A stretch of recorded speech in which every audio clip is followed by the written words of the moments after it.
نحمده ونصلي ونسلم على رسوله الكريم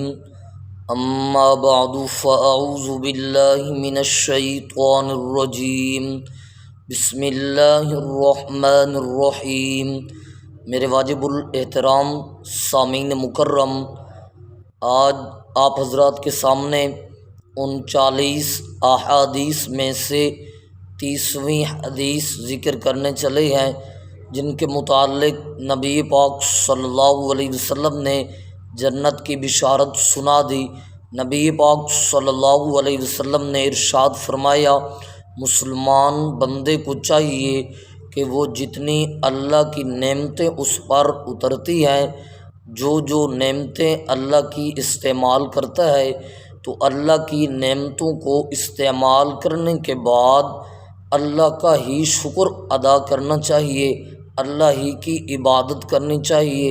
اللہ ہی کو پکارنا چاہیے، کیونکہ جب نعمتیں دینے والا اللہ ہے تو پکار کا مالک بھی وہی ہے، عبادت کا مالک بھی وہی ہے، نظر و نیاز کا مالک بھی وہی ہے۔ بہرحال نبی پاک صلی اللہ علیہ وسلم نے ارشاد فرمایا، مسلمان بندے کو چاہیے کہ وہ اللہ کی نعمتوں کا ہر وقت شکر گزار رہے اور اللہ سے ڈرتا رہے اور اللہ کا دل میں پیار رکھے